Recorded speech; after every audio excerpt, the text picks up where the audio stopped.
Delhi liquor కేసులో ముఖ్యమంత్రి అరవింద్ కేజ్రీవాల్ కు ఈ నెల 28 వరకు ఈడీ కస్టడీ విధించింది రౌజ్ అవెన్యూ కోర్టు. 28న మరోసారి తమ ముందు హాజరుపరచాలని ఎన్ఫోర్స్మెంట్ డైరెక్టరేట్ ని ఆదేశించింది.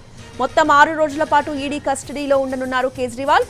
దీంతో ఆయన్ని కోర్టు నుంచి ఈడీ ఆఫీస్ కి తీసుకెళ్లారు అధికారులు. కేజ్రీవాల్ కు జైలు జీవితం ఖాయంగా కనిపిస్తోంది. మరి ఇప్పుడు ఆమ్ ఆద్మీ పార్టీ ఏం చేయబోతోంది? ఆప్ నేతలు చెప్తున్నట్టు జైలు నుంచి పాలన సాధ్యమవుతుందా? రాజ్యాంగం ఏం చెప్తోంది?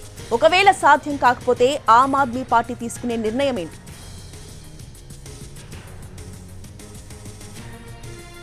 ఢిల్లీ లిక్కర్ కేసులో సీఎం అరవింద్ కేజ్రీవాల్ అరెస్ట్ సంచలనం రేపుతోంది. ఆయన జైలుకు వెళ్లినా అక్కడి నుంచే పాలన సాగిస్తారని ఆప్ నేతలు చెప్పారు.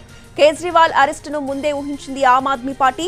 2023 డిసెంబర్లోనే కేజ్రీవాల్ అరెస్టుపై ప్రచారం జరిగింది. దీంతో అప్పుడే మైబీ కేజ్రీవాల్ పేరుతో ప్రజాభిప్రాయ సేకరణ చేపట్టింది. కేజ్రీవాల్ రాజీనామా చేయాలా లేదంటే జైలు నుంచే పాలన సాగించాలనే దానిపై సర్వే చేశారు.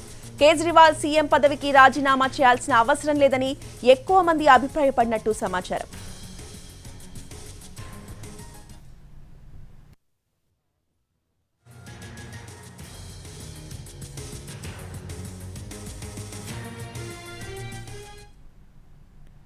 కేజ్రీవాల్ వద్ద ప్రస్తుతానికి ఎలాంటి కీలక శాఖలు లేకపోవడంతో పాలనకు ఇబ్బంది ఉండకపోవచ్చు.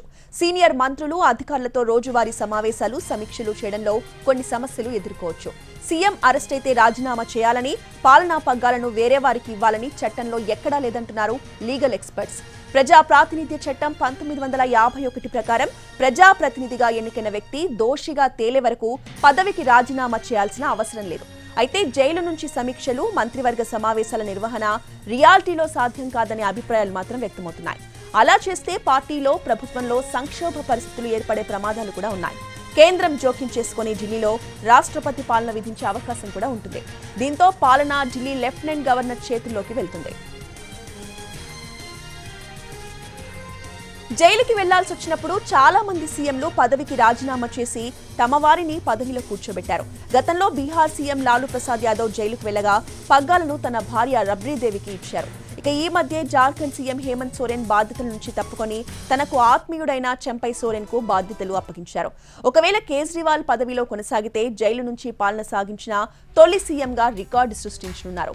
ఒకవేళ సీఎం పదవికి కేజ్రీవాల్ రాజీనామా చేయాల్సి వస్తే ఆ తర్వాత ఎవరు అనేది ఆమ్ ఆద్మీ పార్టీలో చర్చకు దారితీస్తోంది. ప్రధానంగా ముగ్గురి పేర్లు వినిపిస్తున్నాయి. విద్యాశాఖ మంత్రి అతిషి, వైద్య శాఖ మంత్రి సౌరభ్ భరద్వాజ్ల పేర్లు ప్రముఖంగా వినిపిస్తున్నాయి. ఉన్నత విద్యావంతురాలైన అతిషి ఇప్పటికే ప్రభుత్వంలో అనేక శాఖలను నిర్వహిస్తున్నారు. ఆమె కేజ్రీవాల్ కు అత్యంత విశ్వాసపాత్రురాలు. ఇక సౌరభ్ భరద్వాజ్ కూడా వేర్వేరు శాఖల్ని నిర్వహిస్తూ ప్రభుత్వాన్ని, పార్టీని ముందుకు తీసుకెళ్తున్నారు. ఇక వీరు కాకపోతే కేజ్రీవాల్ భార్య సునీతను కూడా సీఎం చేసే అవకాశాలున్నాయని ఢిల్లీ వర్గాలు అంటున్నాయి. సునీత కేజ్రీవాల్ మాజీ ఐఆర్ఎస్ ఆఫీసర్ కావడంతో పాలనాపరమైన అంశాలపై ఆమెకు మంచి పట్టుంది.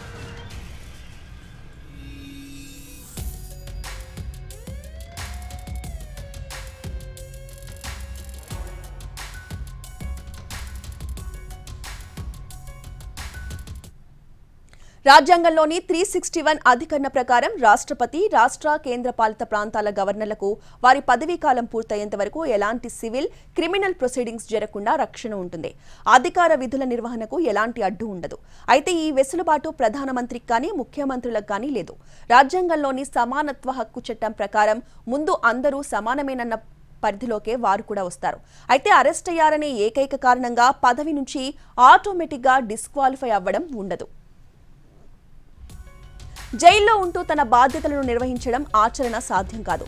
అయితే అలా చేయకూడదనే లీగల్ అడ్డంకులైతే లేవు. చట్టం ప్రకారం ఏదైనా కేసులో దోషిగా నిర్ధారణ అయితేనే ముఖ్యమంత్రిపై అనర్హత వేటు పడడం లేదా తొలగింపు ఉంటుంది. ఇప్పటికిప్పుడైతే అరవింద్ కేజ్రీవాల్ దోషిగా నిరూపణ కాలేదు. ఒక ముఖ్యమంత్రిని 2 కారణాలపై తొలగించడం జరుగుతుంది. అసెంబ్లీలో మెజారిటీ కోల్పోయినప్పుడు కానీ, ప్రభుత్వంపై అవిశ్వాస తీర్మానం నెగ్గినప్పుడు ఆయన పదవి నుంచి తప్పుకోవాల్సి ఉంటుంది. కానీ కొన్ని సందర్భాల్లో అరెస్టుకు ముందు కానీ, అరెస్టు తర్వాత కానీ ముఖ్యమంత్రులు రాజీనామా చేసిన సందర్భాలు ఉన్నాయి.